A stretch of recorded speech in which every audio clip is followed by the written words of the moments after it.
नमस्कार, गुलमोहर किचनमध्ये आपलं स्वागत आहे। आज मी वेगळ्या पद्धतीने असं हे पन्ह बनवलेलं आहे। तुम्हाला ही रेसिपी खूप आवडणार आहे, नक्की पूर्ण व्हिडिओ बघा। 2 कैऱ्या इथे स्वच्छ धुवून आणि याचे साल काढून घ्यायचे आहेत। सुरुवातीला हे देठ कापून घ्यायचं आहे। थोडीशी कमी आंबट असणारी कैरी इथे घ्यायची आहे। याप्रमाणे सर्व साली या काढून घ्यायच्या आहेत। आता या कैऱ्या या कुकरच्या भांड्यामध्ये घालायच्या आहेत आणि 1 वाटी गूळ हा यासोबतच घालायचा आहे। अर्धी वाटी साखर घ्यायची आहे आणि हा डबा कुकरमध्ये लावून घ्यायचा आहे। कुकरमध्ये थोडंसं पाणी घालायचं आहे आणि पाण्यावर हा जो डबा आहे तो ठेवायचा आहे। या डब्यामध्ये बिलकुलही पाणी घालायचं नाही आहे, कारण गुळाचं ॲटोमॅटिक हे पाणी होत असतं। आणि याच्या 6 ते 7 शिट्ट्या घ्यायच्या आहे। कैरी एकदम मऊसर अशी शिजवून घ्यायची आहे। शिजेपर्यंत शिट्ट्या घ्यायच्या आहेत। इथे आता कुकर हा थंड झालेला आहे आणि हे झाकण काढून घ्यायचं आहे। हे पहा, एकदम छान अशा या कैऱ्या शिजल्या गेलेल्या आहेत। इथे पाहू शकता तुम्ही। आता कैरीचा गर हा काढून घ्यायचा आहे। हातानेही काढू शकता।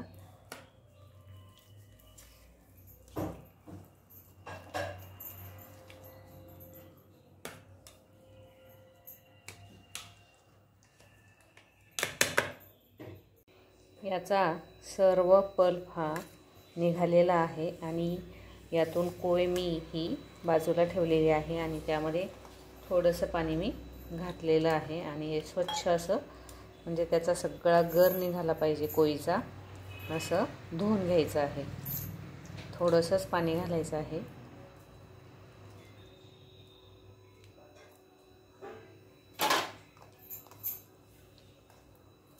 आता हे पाणी यामध्ये घालायचं आहे।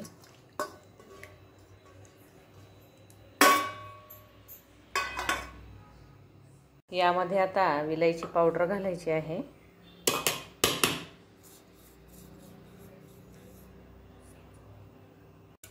काळं मीठ घालायचं आहे।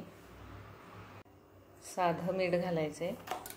आता हे व्यवस्थित असं एकत्र करून घ्यायचं आहे।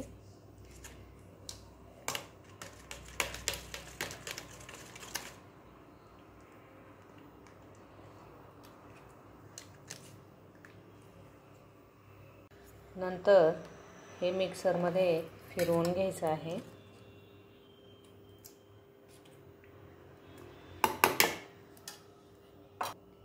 मिक्सरमध्ये फिरवून झाल्यानंतर हा पल्प एका चाळणीमध्ये टाकायचा आहे।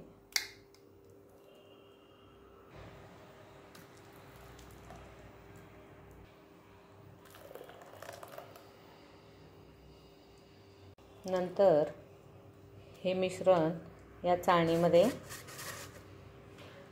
चाळून घ्यायचं आहे व्यवस्थित, म्हणजे त्याच्या शिरा वगैरे ज्या असतात त्या वरती अशा राहिल्या जातात आणि खाली स्मूथ मऊ अशी पेस्ट पडली जाते, मग ती तोंडामध्ये लागत नाही।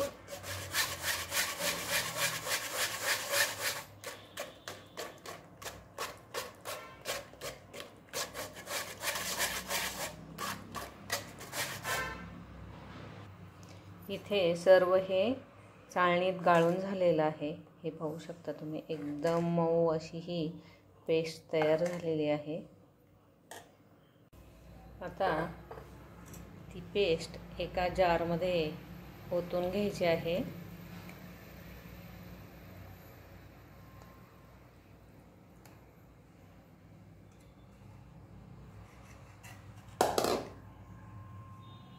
जारला झाकण लावून हा जार फ्रीजमध्ये निदान 10 ते 15 दिवस पल्प हा राहतो, काही होत नाही त्याला। व्यवस्थित असा ठेवून द्यायचा आहे आणि ज्यावेळेस तुम्हाला हे पन्ह बनवायचं आहे त्यावेळेस ते बाहेर काढून त्यातला पल्प वापरायचा आहे. बर्फ घालायचा आहे. बर्फानंतर थोडासा पल्प घालायचा आहे, 2 ते 3 चमचे. नंतर थंडगार पाणी ओतायचं आहे.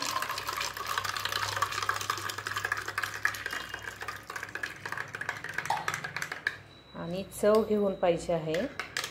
जर गोड लागत नसेल तर अजून यामध्ये थोडासा पल्प घालायचा आहे. यामध्ये अजून थोडासा हा पल्प मी घालणार आहे आणि व्यवस्थित असं मिक्स करून घ्यायचं आहे. हे पण असं पिलं तरी पण खूप छान असं लागतं. आणि मुलं जर पीत नसतील तर मुलांसाठी थोडासा चाट मसाला तुम्ही यामध्ये टाकू शकता, म्हणजे मुलं हे आवडीने पितील. हा व्हिडिओ तुम्हाला जर आवडला असेल तर लाईक, शेअर, कमेंट आणि सबस्क्राईब करायला विसरू नका. आणि झटपट होणारं हे पण नक्की बनवा.